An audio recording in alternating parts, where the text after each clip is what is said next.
Hey, kia ora whānau. Today down on the farm, we're getting amongst some sausage making. It's the last stage of the butchery mission we've been on since we did a little bit of culling. Let me show you what we're up to. So here we have our sausage press ready to go. I've just filled it up with our last lot of meat. We have a garlic and herb mix in there at the moment. We've got our sausage skin on the tube ready to go. Tell you, that's a pain in the ass trying to put that on there. Nearly wasted a whole bloody hour trying to just get that sucker on. You know, you watch out how they're done. They're not easy, and that one came on a tube. It's like, right, anyway.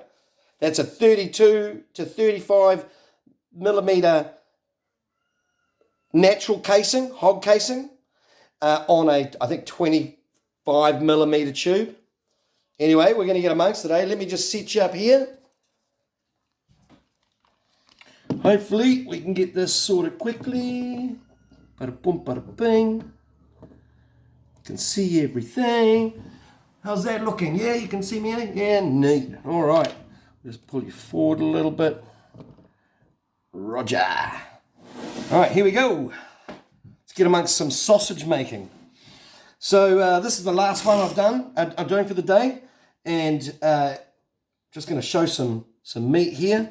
Now, I've just finished a run of smoked paprika and garlic. And quite a nice flavour, that one. So that's what's going to come out the sausage first, into the sausage first, because that's what's still in this tube. And then we will get a good knot. Nope, not a good knot. And then we will start seeing the garlic and herb come through. Come on, knot up. All right. Okay, is that knot going to hold? It doesn't want to hold, does it? Naughty knot. Now, I haven't had a knot do that to me yet. So we are going to mess with it. Give it a double frickin' twist. That'll fuck it up. All right. Oh, come on, tighten. There we go. It's going to hold now. All right, so a bit of water on the old hands, always good to help with the sausage. Give the sink here another quick rinse. Make sure there's nothing in there, because that's where the sausage is going. Here we go. Right, now, every time you hear that click, it's me grabbing another bite of my manual press and pushing down, and you see that just coming out like that.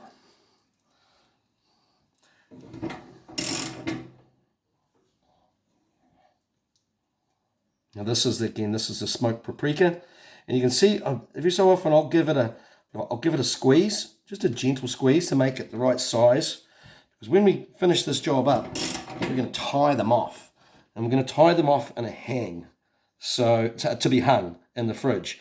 So that's an old butcher's knot, a real simple way of tying sausages. And that will then hang in the fridge for 24 hours. So, but when we go to do the knot, you want to make sure there's enough skin to twist and take the fold, because if you've got too much meat in there, you're just going to burst your sausage skin, and that's just a pain in the ass. No one wants to put sausage meat into a sausage skin to have it come out before you've even put it on the frickin' fry pan, yeah? So yeah, just every so often I'll give it a squeeze.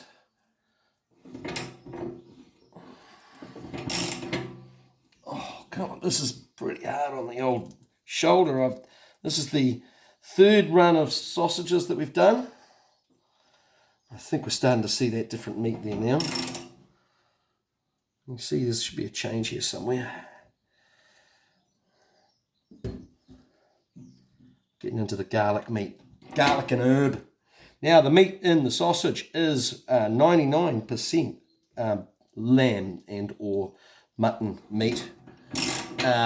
I have got some venison in there as well, because I've been given some minced venison, and I think throwing that extra type of meat in here does give it another flavour. And I had some beef trimmings, so I put a bit of beef trimmings in there as well, all minced. So the way I make my sausage meat is that I will mince it through a 6mm plate, and then I will put the seasoning in there. Again, this is a garlic and herb seasoning, this one. And once we've got the seasoning in there, and there's a bit of water goes in there to help mix it up as well, right? All to the mix that I'm buying from the store. I use something from a place called Dunningham's. They make a really nice range of different flavours for sausages, sort of stuff that the butcher uses too. So real nice. And anyway, you make it all up. Now I'll leave that in the fridge for 24 hours in a bucket, and then we'll fill it back. We'll put it into the sausage press and do what we're doing now. Start making sausages. And now the reason we leave it in the fridge is just to let the flavours blend into the meat. After we've done that mix, right? Sorry, I've left a step out. After we've done that mix, we put the flavouring in. I'll always put it through the mincer again, which is another mixing process. I hand mix the powder in, get it with, roughly mixed through evenly, and then we will run it through the mincer again, and that's in the 6mm plate, 6mm hole on the mincing plate. I did try when I brought my mincer to use the sausage attachment, but I found that really didn't work as well as a press. It was too hard for the meat to get pushed through by the screw, by the mincer screw. And now we're having a bit of a problem here with this air, which means you've got to keep your sausage at that filler.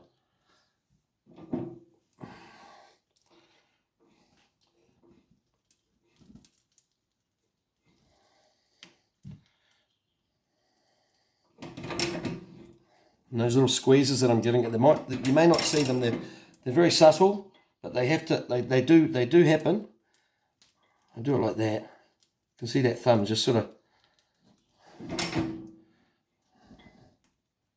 pushing it through, and you'll see why. I mean, and when you go to knot these up so you can hang them, and because they do need a chance to set too. That's why they go in the fridge for another 24 hours. Let that meat flavour blend. Meat and seasoning flavour all blend in there for another 24 hours. But it also helps the sausage meat set in the skin, and then throw them in the freezer or get amongst eating them. But don't eat them straight away. Give them a chance to set. If you want to eat the meat, eat it as a patty. You'll know what it tastes like. And there's always, my sausage press, there's always a good patty left over in the bottom of it. A good four sausages came out that were darker in colour, and so that's what was left in the tube and at the bottom of the press from when I stuck in this new flavour. And that'll only mix through those couple.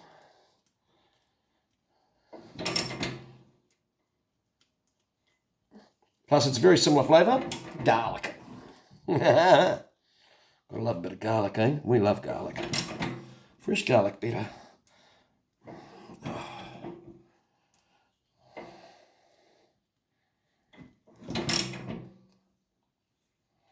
My arm's getting a bit sore after all of this pressing. I thought I would try using a ratchet, which you can hear from the workshop, because the hand crank they gave me was even harder to use after you'd done a few of these. Bear with us, fast forward to the end if need be, but we've got another 4 inches of meat to be pushed through from the depths of the press here. And I guess you can only listen to me talk shit for so long, right?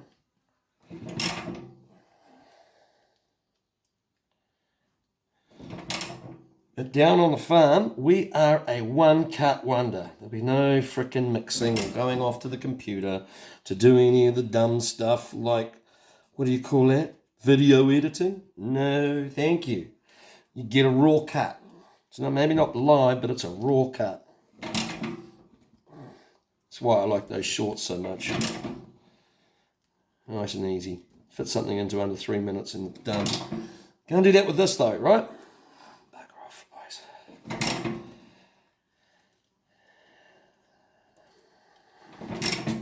You can see how the air doesn't really do me any favours here. I would rather it wasn't there. Because if I let the air build, you get air pockets in your meat and your sausage. And that's not good. My only other option here is I could choose to cut it now and tie, but I don't really want to. I would rather have one nice long chase of sausages to tie up. So we will persevere until I'm annoyed. The other way you can get air in your sausage skin when you're pressing is because there's air in the meat press, and it's caught between the meat layers of meat, and it'll just get spat out.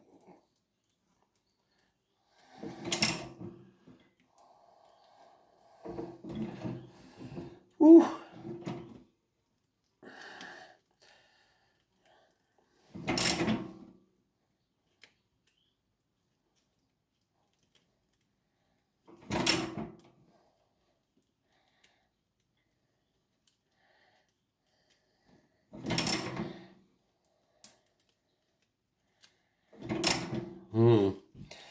That air is a definite problem, isn't it?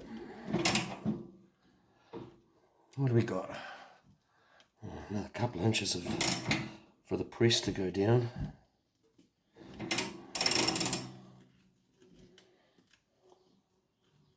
You can sod off, you little bloody black bugger.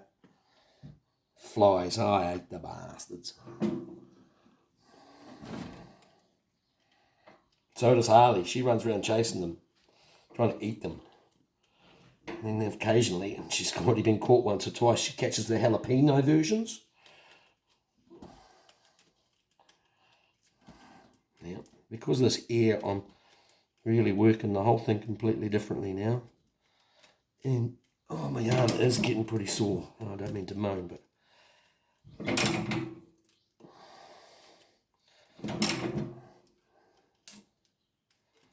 body's not what it used to be.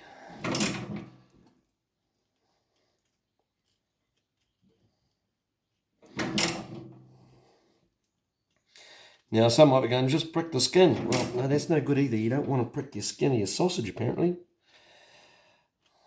Even when you go to cook it. But I don't know if I believe that. Apparently by cracking the skin, you let out all the goodness. But these are natural casings, and natural casings, the other interesting thing about natural casings is they smile. The sausage will always be bent. And if you've got a flat sausage, well, you can probably find that's not a natural skin.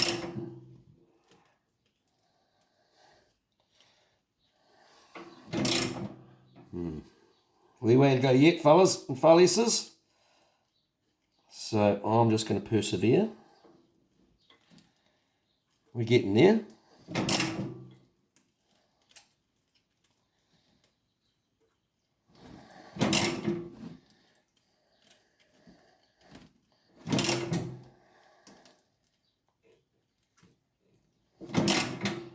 This is one of these things you can't really rush.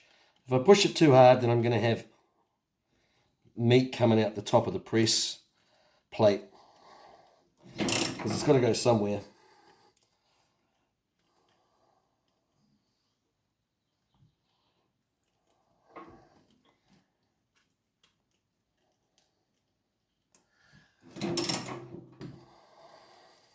Right.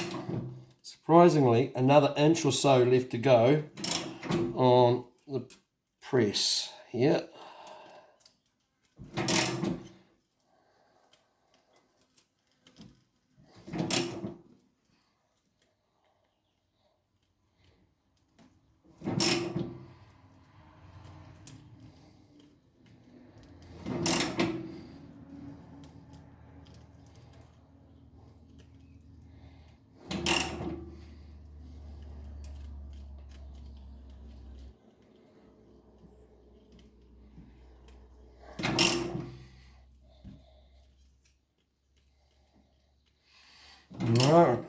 about 1/8 of an inch left, 5 mil or so.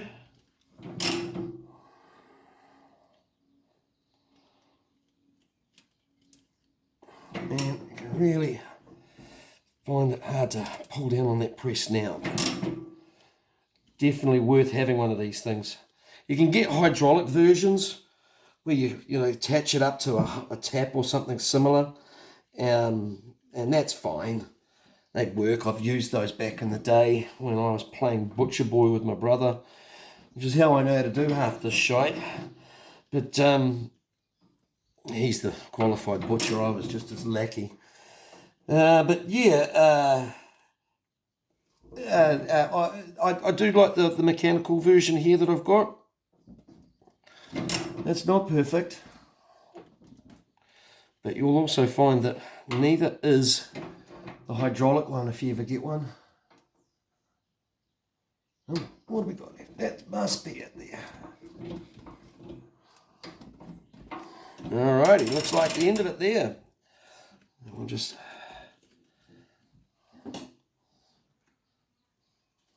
cut that there, and here's where I think much of the magic starts. Unfortunately, all of that was just getting to this bit. Because here we can have, I'll just give this a bit of a squeeze. I thought it was a bit heavy and fat. Here we get into the knotting and the tying of the sausage into the butcher string. And so I will show you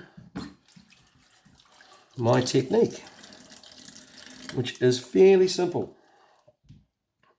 I use my hands as a size, because that's the other thing you're looking for when you're doing your knotting, is some uniformity. You see what happens when you get the air into the meat, into the skin. But yeah, right. Anyway, so we've done our first one. Now other people will go and they'll do this and they'll twist it this way and that way. And I'm like, no. Here's how you do it. Get that first one. Give that a reasonable twist. And the more twists you do, the tighter that sausage will become. Remember that, okay? Okay, so using my hand as a size, just going to fold that through like that. There we go. Okay, and then when I do that, I can take this part of it and I can roll it up to there and just fold it over. Now I'm doing it gently, because if you do it too fast and too hard, what will happen is you will break your skin. You don't want to break your skin, all right? So there's the first lot there, right? Okay, so now we're just going to push that through. Try not to twist the sausage too much in the sink here. And again, there's the hand. I'm going to use my finger underneath there. Give it a twist. And the finger underneath is just to press that meat away from the location that the knot or the twist will be. And this one's a little heavy and fat, so taking it a little gentler. Get my hand in there for my size. Give it a twist. If you're too vigorous with this, you will break your skin. All right? So don't be dumb. Don't be worried about a bit of water neither. Okay. See how that's quite plump. So I haven't done my job very well on the way through when I've been filling the sausage with that squeezing going on. I haven't squeezed it enough. So again, I'm going to use my bottom finger under there, push up, give that a twist. As soon as I get to here, I'm already using my finger to adjust the meat and get out the way. We're just pushing that through. It'll find its own size by the size of the other loop, or this loop here. And push it through again, and on and on and on you go. Now, I'm going to finish this up. Hopefully you can see what's going on. And see there's all these air bubbles.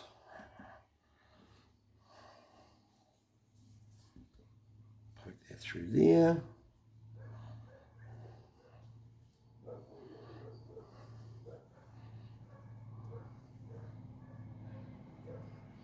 and you get your rhythm. Now, I learnt this particular technique, as I say, from me brother back in the day in the butchery making sausages, and we made a lot of sausages. And I came back to making sausages. The first lot I did took me bloody seconds to remember how to do it, and I am not a knot guy. I do not remember knots. I'm not very good at that whole frickin' scalp thing.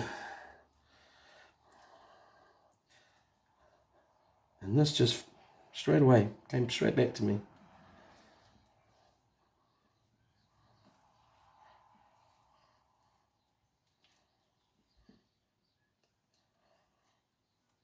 Now, I don't ever take my hand off this piece of meat here. The sausage here, it just rolls through. Try not to, use the twist that you're gonna put into the sausage to stop the sausage getting caught up and twisting further down.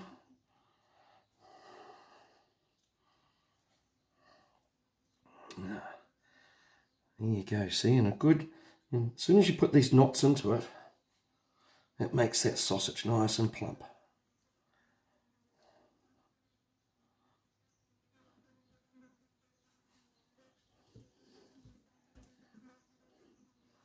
You always know when you've done it wrong, because you get a burst in your skin. And you can see here we're starting to see a little bit of that different colour coming through from the previous sausage. Now, I don't give a rat's to dooey about that, because that'll still be a yummy sausage, even if it has got a little bit of this and a little bit of that in it. Here we're getting to a point where we've got that a problem of which ones, it's a bit long. Ah, well, it is what it is. It'll be the long one, and it, again, that's the previous meat, and you can see the difference in the colour, and especially over here. All right, okay, right, that's us. I will go and hang those now and put them in the fridge for 24 hours, and we will be having sausages tomorrow. But this afternoon, we will be having meat patties. I'll show you what I mean. So we've got a little bit of skin left over here on that. We'll take that off. We'll put that into salted water. Keep it cured. But there's meat in here, and there's meat in this bottom piece here as well. And so there's only one way to get that out, and that's with your fingers. And so we'll turn that into a patty. Have something nice to eat. Hey. All right, whānau. You all good? It's nice to hear it. You be good. And if you can't be good, you better be good at it, eh? All right. Haere rā.